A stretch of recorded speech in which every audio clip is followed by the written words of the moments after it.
Welcome back to Empowered and Out, the career coaching podcast, the place where we have honest conversations about career confidence, authenticity, leadership, and creating workplaces where people can truly thrive. I'm your host, Coach John, career transformation and confidence coach. And today I am excited to be joined by someone whose career has been built around advocacy, leadership, and helping people feel seen and supported. Amanda Millar is a lawyer based in Scotland, specializing in mental health and capacity law. She's also a trustee of a suicide prevention charity, an ADHD coach, co-founder of a leadership empowerment business with her wife, and made history as the first openly LGBTQ plus president of the Law Society of Scotland. And today we're talking about authenticity in the workplace, mental well-being, leadership, visibility, and what it really means to create inclusive environments where people don't have to choose between belonging and being themselves. So, Amanda, welcome to Empowered and Out. Great to be with you, John. Thank you so much for joining me. And so, before we get started, I always do an energy check-in with my guests to see how they're doing. And I know you told me a little bit, so it's going to be interesting to see what your check-in is. Yeah. But so on a scale from 1 to 10, how is your energy today and what's contributing to that number? My energy has fluctuated a bit today. It's probably fairly high in having this conversation with you, so probably sitting at 8 or 9, but we have had a bit of a fluctuation. Some of the joy of doing varied things and then having conversations with colleagues where you get a chance to hear about other colleagues. So elements of what have driven the fluctuation today have been that variety, but I'm excited to be chatting to you, so I'm sitting at a 9. Awesome. I love that. Well, I have to admit, I'm at a 9 as well. I'm kind of on a roll this week. I'm having a blast. This has been crazy to the fact that I've actually had 2 Scots on back to back. It's kind of crazy to think about that. You're finally seeing where all the talent lies. Exactly. It's going to be a good conversation. So I'm looking forward to this. We had a great time in our pre-chat and I know that the listeners are really going to enjoy what we have to talk about today. So, all right. So you wear, as I mentioned in the intro, you wear so many hats: lawyer, coach, leader, advocate. Looking back, what experiences shaped the person that you've become today? There's a question. All of the experiences ultimately shape the people that we become. I believe as I stepped away from formal kind of legal practice, I did take the chance to look back, and ultimately I feel as if I'm a people person. I'm interested in people. Occasionally have a bit of a joke of sometimes some environments can be too people-y for me, but I do care about people and being able to represent them, be able to be motivated, to be able to see them thrive. So I think that ultimately is probably what has driven me to where we are today. When I look at what I did in terms of legal practice, specialising in mental health and in adults with incapacity, often representing the interests of people where they're either not able to represent themselves or there's a distinct shortage of people who are willing to represent them, being able to give voice to what is often described as the voiceless. And I found that really empowering. It's also really an opportunity, I think, to be able to do work without necessarily having to share too much of yourself. And there's a real opportunity, I think, in that respect. And it's terribly powerful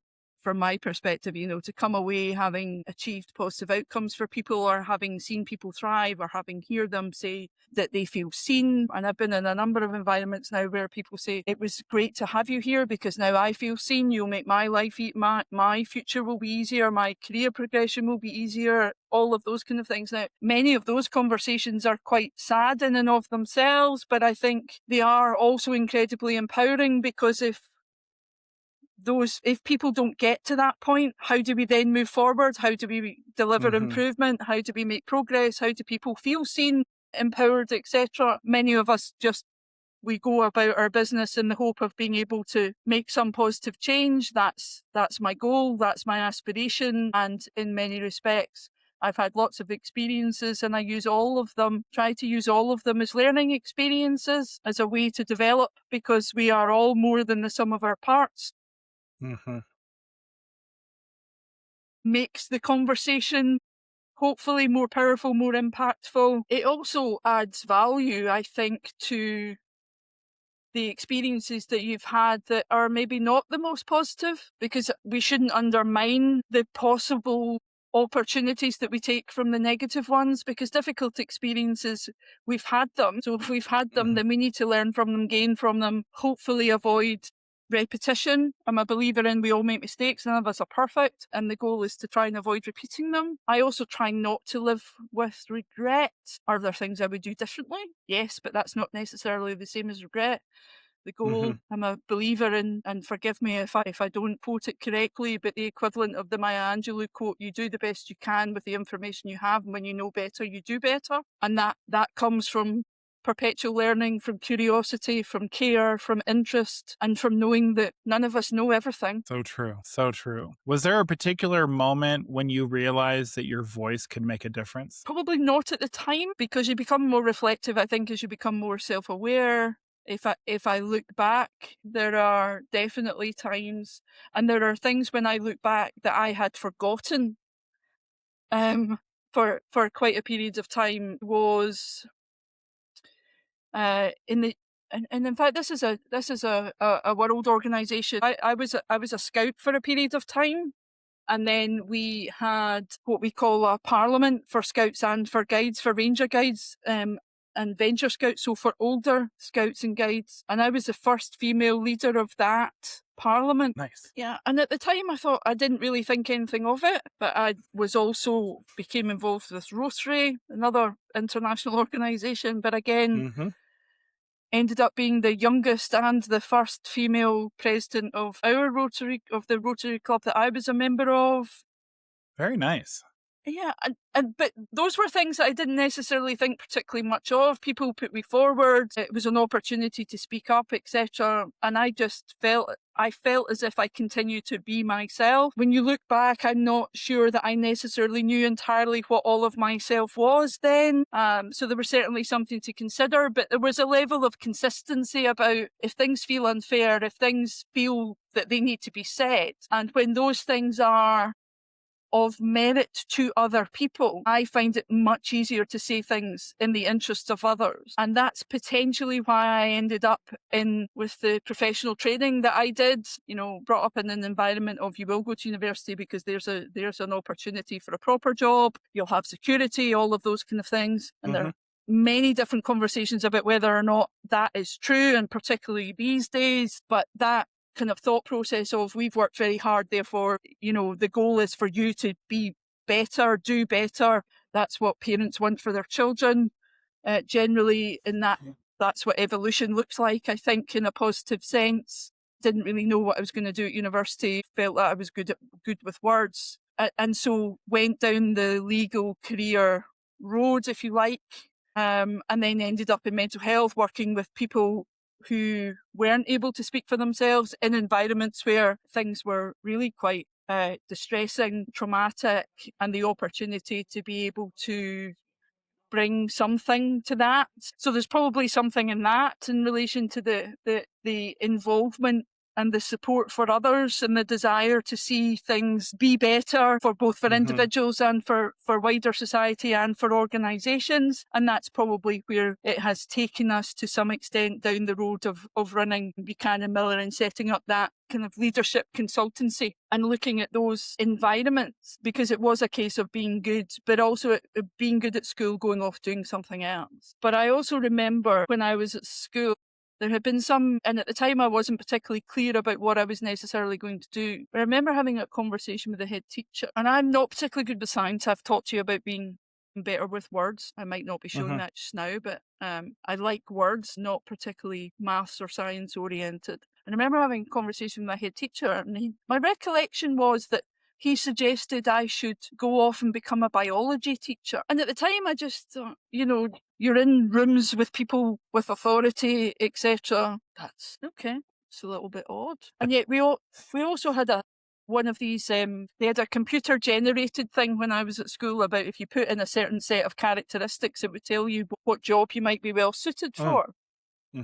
Now, mine came out saying prison governor. That's probably more likely than a biology teacher. And I don't, as I say this to you, having not necessarily articulated it in this way before, I'm thinking the computer knew more about where my personality might have sat than the person responsible for educating me. Isn't that interesting? It is, actually. Yeah, that's a whole different thought process. But wow, that's an early day Yeah. AI consideration all over. Yeah. Yeah. Well, if you could go back, Amanda, and speak to your younger self entering the legal profession, what would you tell her? Don't worry about it and be yourself more quickly. Ultimately, worrying about what you think people think generally is a waste of energy. And also, most people are not really thinking what you think they think, because lots of people are really, what they're thinking about is themselves or something that directly impacts on them. And however aspirational we might be, our opportunity to impact people's lives is powerful, but not in the way that we might expect. So the opportunity to be yourself in a respectful, caring, curious way, but be yourself and have that level of authenticity, that willingness, that visibility that you are comfortable with, is a powerful place to be. And the sooner you can get to there, the greater the opportunities will be, and the I greater the agree. comfort level Yeah, for you. for sure. Yeah. And it's kind of nice that what I just asked you definitely flows into what the next question is that talking about authenticity.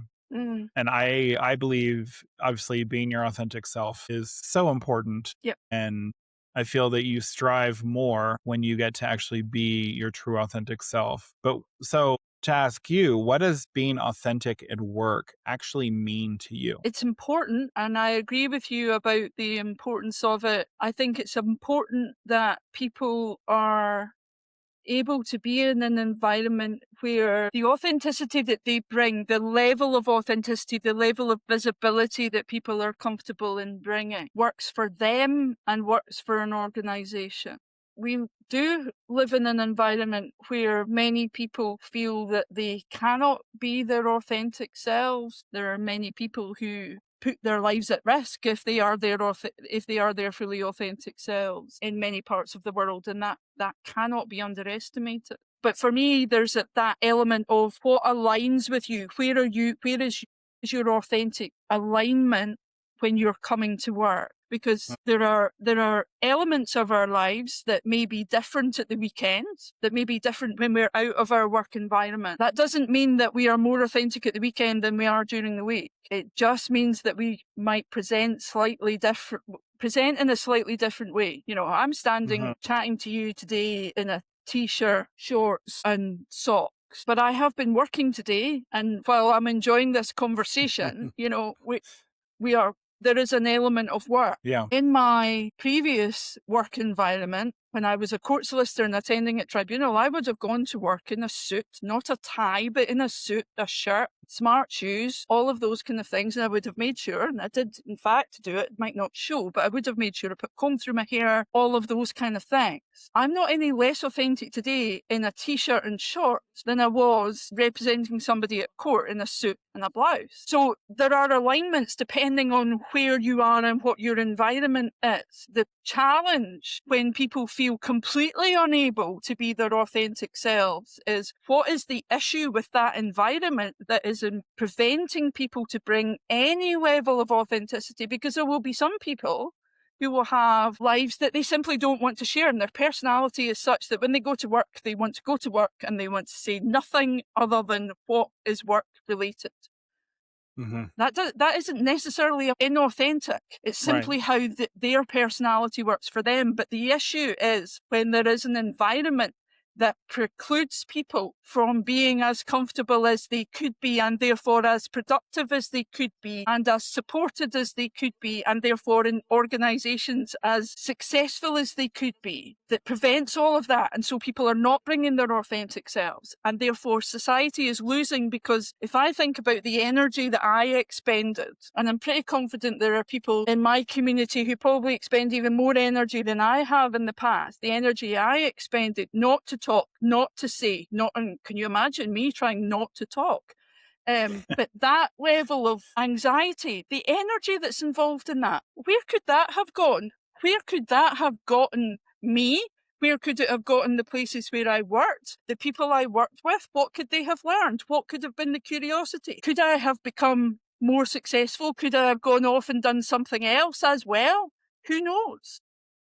Yeah. So it's what we're losing out on in that respect when people are not able to feel as if they are being their authentic selves, and they're losing time and energy, and the impact on people's well-being in having to mask so many things is staggering. The potential for that is really staggering. Yeah, I agree with you. It's very interesting. So, where do you think people sometimes misunderstand authenticity in the professional setting? I mean, we're in that scenario of human nature, and we have many people who want to believe that they have the answer to all of the questions. And I think that's particularly true in leadership spaces. People feel that they are obligated to have all the answers, or at least show that they have all of the answers. And the reality is, none of us do. And there's a level of authenticity, hopefully, in being able to acknowledge that we don't have all the answers. And in a workplace, probably a bit like elements of education, people want to have a system and a process that applies for the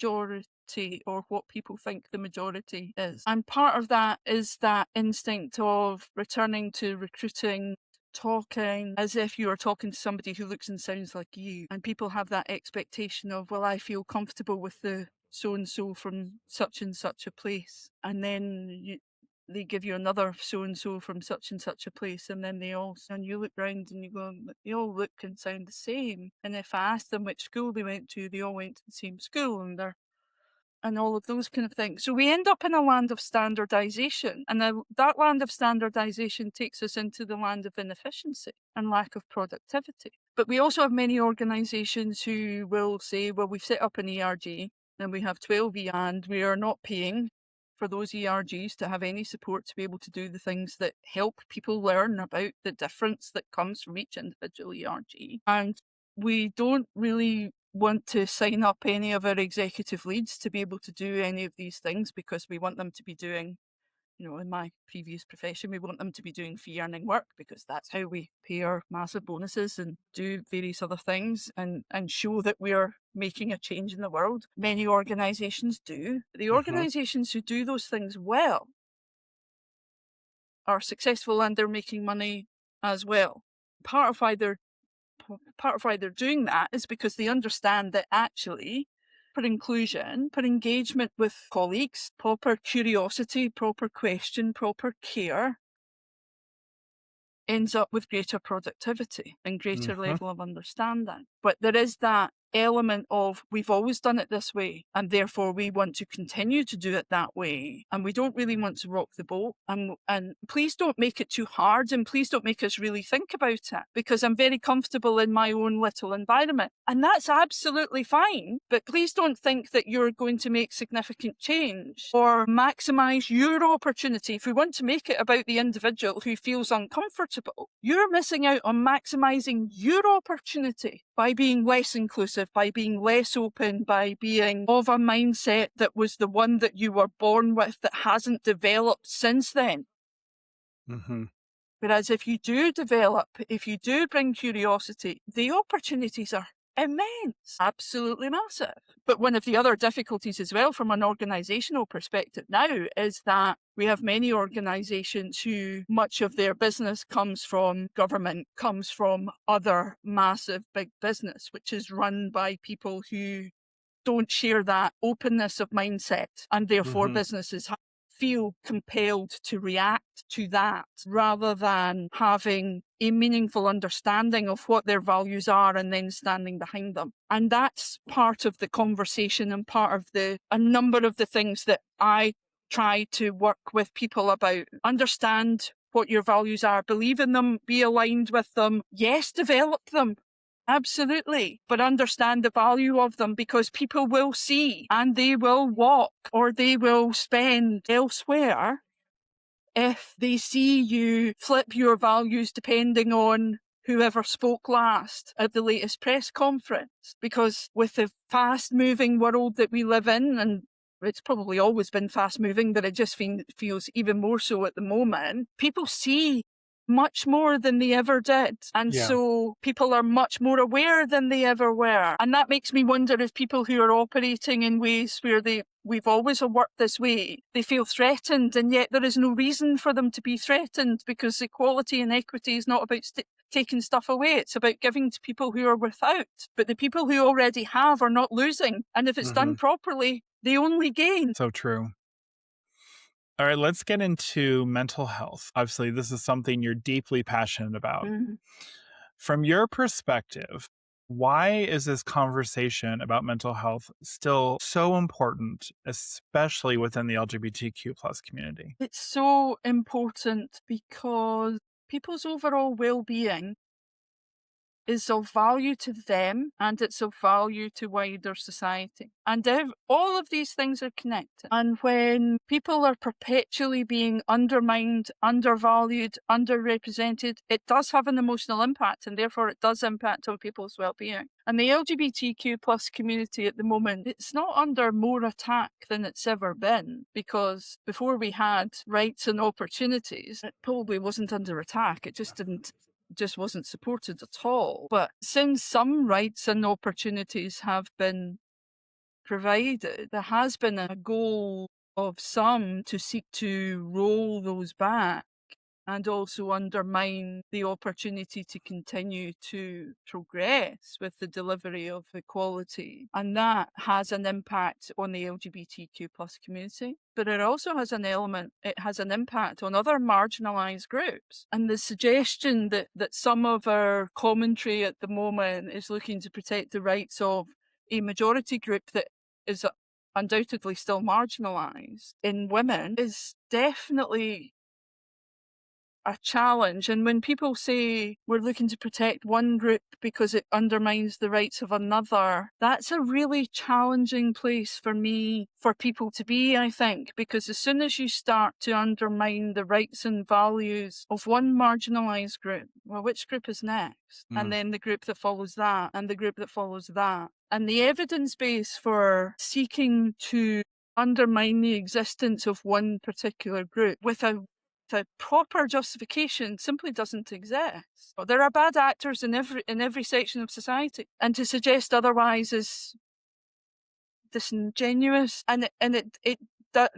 Those kind of conversations do concern me, because it concerns me that we're returning to conversations where actual criminal behaviour in relation to actions towards children or domestic violence, etc. Some of these headlines are being returned as a justification to undermine elements of particularly the LGBTQ plus community.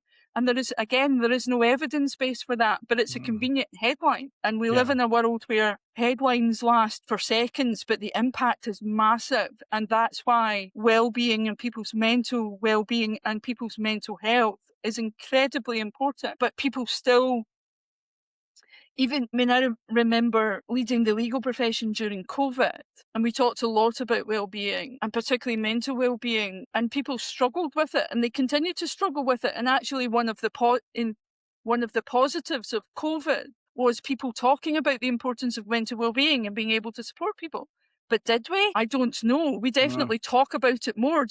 But do we talk about it more with the level of value and substance? Many of us do, because that's why it remains important. But are we meaningfully making change? We've still got huge waiting lists. We've still got huge waiting lists for assessments. We've got waiting lists for treatment. We've got medication being prescribed pending assessments and I'm sure that's true across the world. And there are real challenges. But if we don't take care of our well-being and don't have open conversations, the risks are significant, and they are significant to individuals, and they are significant to wider society. And for business leaders, they are massive for business leaders as well, because I've had conversations with business leaders who say, I don't have time to think about these things, and these things.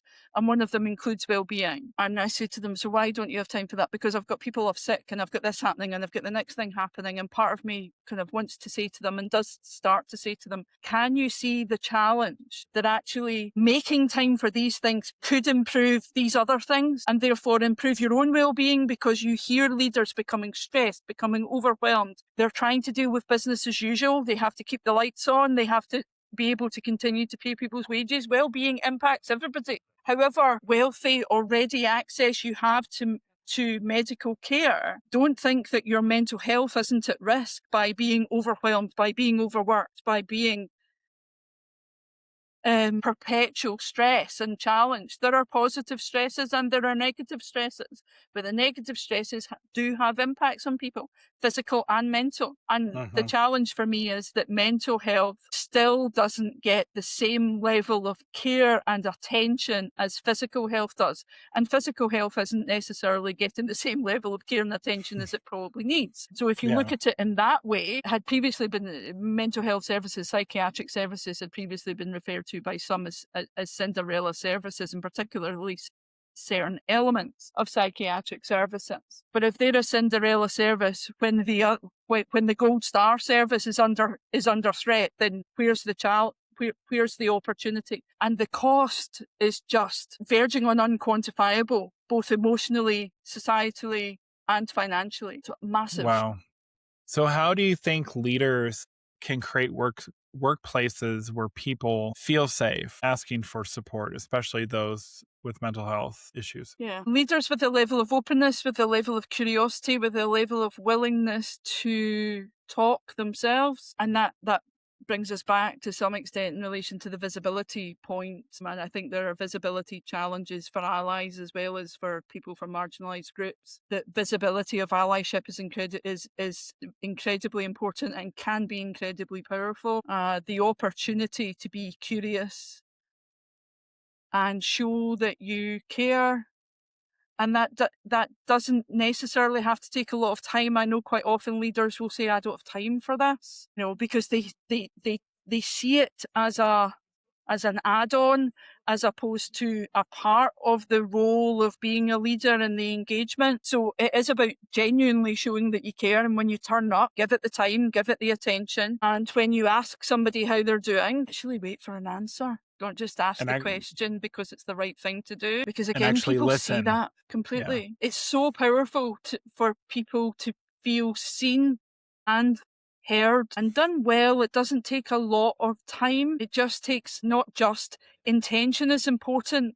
You have to act with intention. If you don't mean it, don't do it. But be aware that other people will see it for what it is and may make other decisions. Because there's also that issue of people worry about, I don't know what to say. I don't know who to, and so I won't say anything because then I can't make it worse. Inaction and silence can be as powerful as action, and sometimes more so. I agree 100%. What do you think, Amanda, is one thing every manager or colleague could start doing tomorrow that would make a difference? If you're not already doing it, ask your colleagues how they are and stop long enough to hear an answer. And if you don't get an answer, ask again so that they start to believe that you care about getting an answer. So powerful. So important. So important. Because I think that, I haven't had, I want to feel like really, I haven't had a lot of managers in my life that really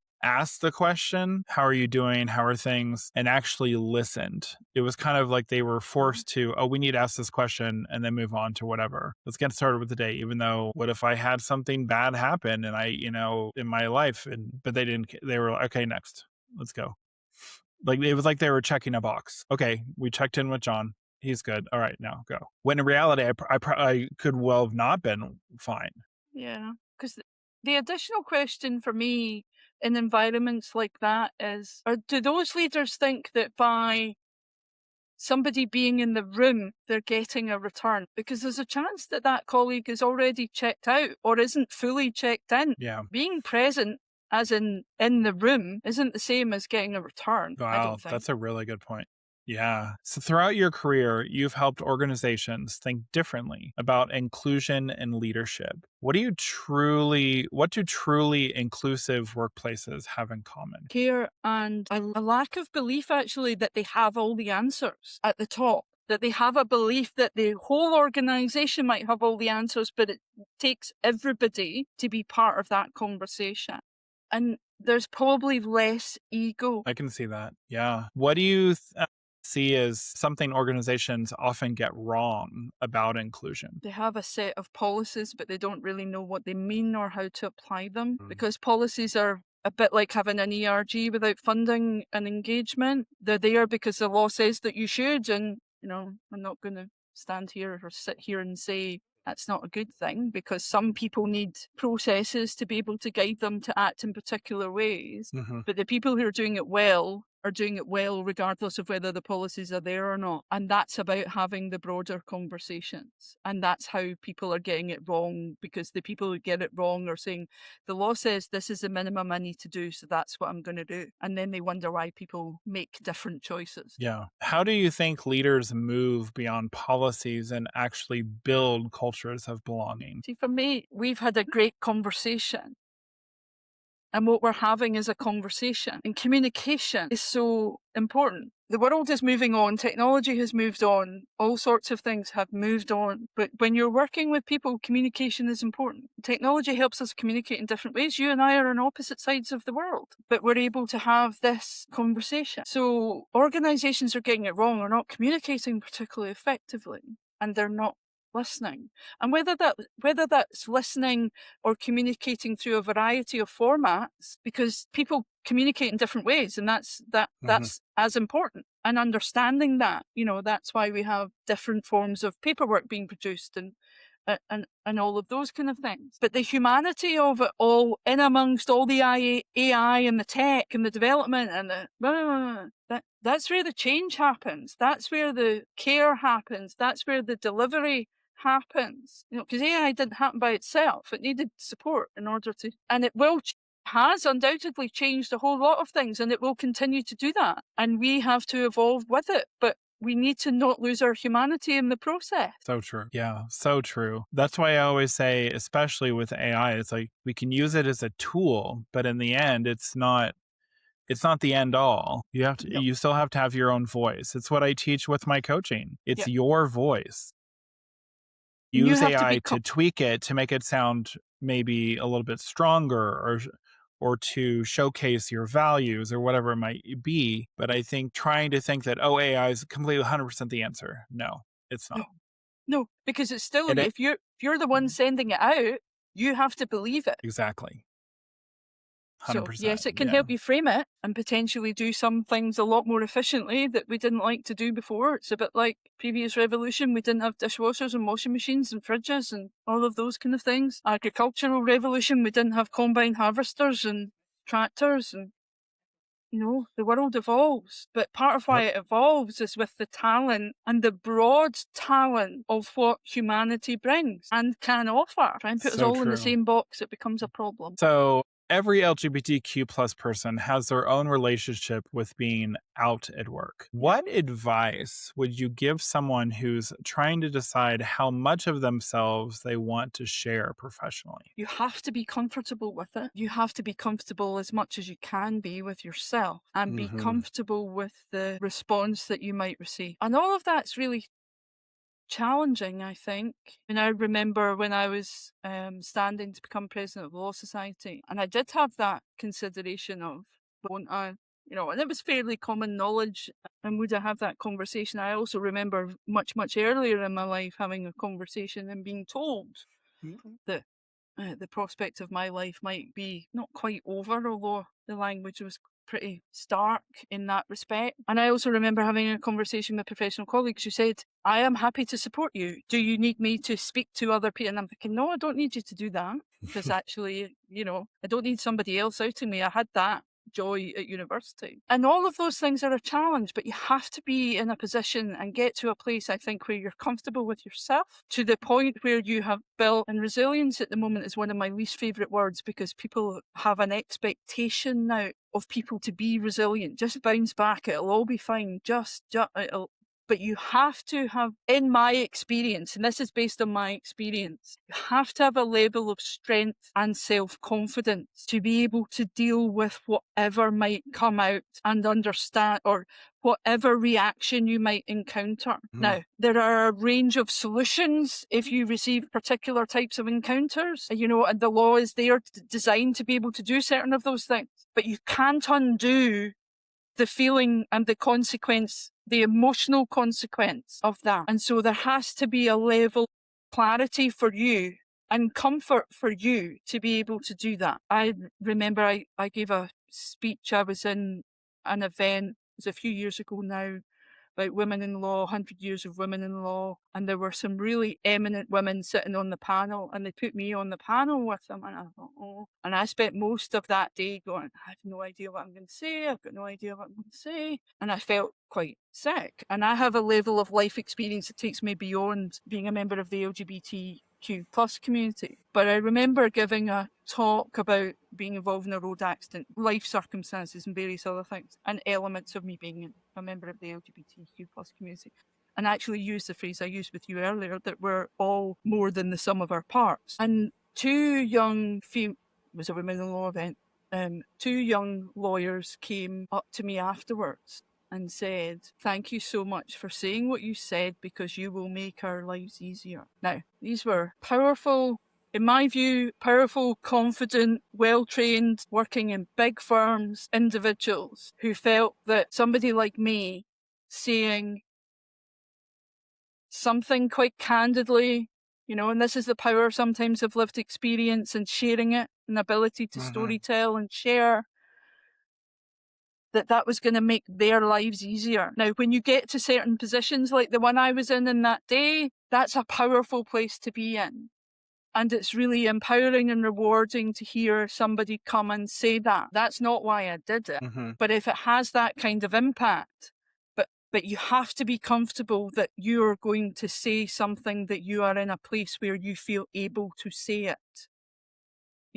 I knew the sky wasn't going to fall in. Subconsciously, I knew the sky wasn't going to fall in after I gave that speech that day. And I have given other speeches since where I've had people say, you'll have embarrassed a few people, you'll have done. And I felt almost physically sick. But that's why when you say things that you believe are important and they're of value, and you're in an audience and you have an opportunity, if you don't feel slightly nervous, you're maybe not making the most of the opportunity, or you have a level of confidence that somebody like me can only aspire to. But messages are important. The authenticity of those messages is important. But your care and your value is arguably more important. So if you don't feel able to do it, don't do it. And if you do feel able to do it, please will you, because it will make a difference to potentially your life, but also the people who follow you. And I think that can be powerful. And we're also in that space now where as many of us who can stand up should, because there are many places where I can understand why lots of colleagues simply don't, because they don't feel safe, and they are right not to feel safe. But it is an indictment of the 21st century that we have lots of people who don't feel safe and are justified in feeling that way. And that applies to many aspects of society, actually, not just the LGBTQ plus community, but definitely within the LGBTQ plus community. We need to acknowledge that many people are justified in not feeling able to be more of their authentic selves. But those of us who can, we should, if we can, in support of those who are not in a position to do that. Yeah, I agree. It's always, to me, it's always like, know where you're safe. Got to make sure you're safe wherever you are, and know that if you are going to come out or, share certain things, like you said, you need to be comfortable in your own skin. You need to be comfortable, and you need to make sure that if you're going to share something, that hopefully there aren't going to be repercussions that for you. And it kind of is a great leeway into what my next question is like, what's your hope for the next generation that's entering the workplace? That they feel more able. And I think there is a lot of that. And I think there is a lot to be hopeful for, because many of the next generation, are a lot less tolerant of the hatred and the well-meaning but passive-aggressive commentary that many of us encountered when we were growing up. We want you to be whoever you can be. We want you to be very successful, but you can't be that. I think there's a lot less of that. I think the next generation is a lot less accepting of that. They're a lot less tolerant of that kind of approach. They are more inclined to go. That said, we are in a world that is being led at the moment in many ways by environments that will push that support down, and they will find a way. Now, ultimately, humanity, positivity finds a way. It's a bit like water in cracks. It finds a way. But what we want, and what my hope is, that it doesn't have to be as much of a struggle, but the people who came before us had more of a struggle than we will have had. Yeah.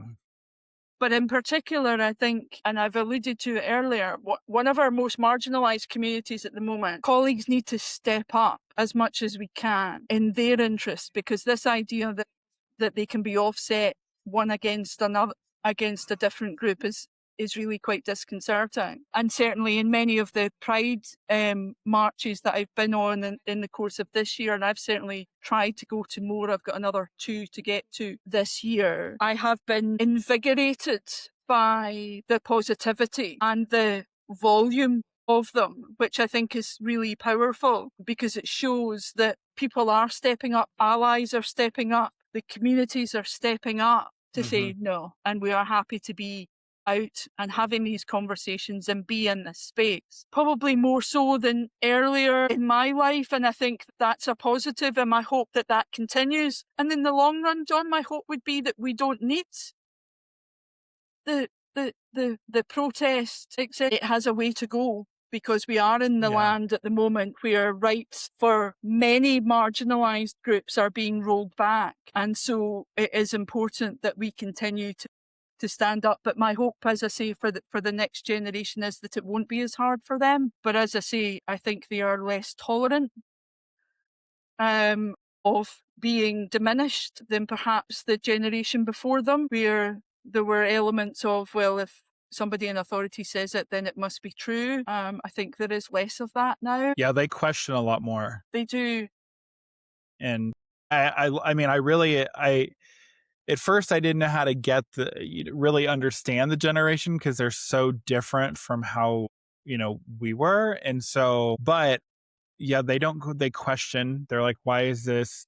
They're much more interested in supporting everyone of every marginalized group, whoever it might be. And I think if anything, this is just kind of funny to think about, that they might need to be toned down in the work environment, because they might know they're wanting to be really authentic and really, and which is, I love it. I really do. I love that they want to be this way. And it's awesome, because that was not the case No, when I was getting into the work environment at that age. That was just not, that wasn't even a thought in my head that I could be that comfortable at that time, at that age. And there's definitely something in that, but there's also something, and it's interesting you say about some colleagues almost being too authentic at their work.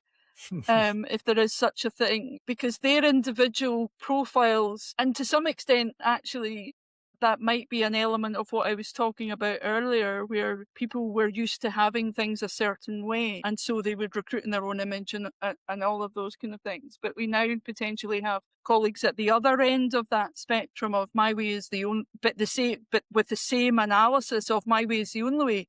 And if I want to dress like this and do this at my work and say this at my work, then I should be allowed to do that. Some of that might To bring a its own degree, challenge on the yeah. on the other end of it. You can't say on one hand that so and so can't say that, and that, and then you go off and say that, and that, and expect there to be no balancing consequence. Yeah, but life should be about balance. 100%. As well, I think. Yeah. It's I'm excited to see this generation in the workplace, and see, really, honestly, I think a lot of organizations are going to have to change their thought process on how they run things, because these folks, they're not going to put up with it. And then you're going to be stuck with no people working for you, because they're just going to go and find another company to work for. Yeah, and they don't have the same time expectation, and I don't know whether it's patience, but they don't necessarily have the same time expectation. They go in and go, no, that's not working for me. I'm not doing that. I'll go off and do something else. And those kind of things. And that lots of that can be incredibly powerful, but that's exactly the point that we've been talking about leaders. If you have that open mindset, that flexibility, etc., that thought process of recruiting people who are better than you, that's the goal, ultimately. Helping sharing your knowledge, improving outcomes for you, but also bringing people on, and then letting them flourish. That's how society evolves. Exactly. So, all right, we've definitely gone deep. We've been real. And now we're going to get a little mildly unhinged in the best way. This is our rapid fire time. I love doing this. Like I mentioned this to you before we started recording. This really is some of my favorite questions to ask because it's real and it's honest and it's Nerve-wracking. yeah, it could be, but I don't think so. And it's just fun. And like I mentioned to you, I've been on the opposite side, so I know what it's like to get these questions thrown at you. And so let's just have fun with it. So, all right. And again, quick answers only. I know I think that should be a problem. So, all right. First question, and this is very simple. This couldn't be, yeah, coffee or tea? Lawyer. It depends. Coffee in the morning, tea in the afternoon. Nice. I love that. All right. Okay. A place in Scotland that everyone should visit. Dunkeld. Okay. It's where we were married, so it's one of my favorite places. I love that. One word your friends would use to describe you. Loud. And then last but not least, what's one thing that instantly makes you smile after a long day? Max, my dog. I love it. All right. Well, Amanda, if someone listening today is struggling to be themselves, whether at work, in life, or simply just trying to figure out where they belong, what message would you want to leave them with? You do belong. And if you need somebody to talk to, you'll find me on LinkedIn. Love that. Thank you so much, everyone, for tuning in. Thank you, Amanda, so much for spending time with us today.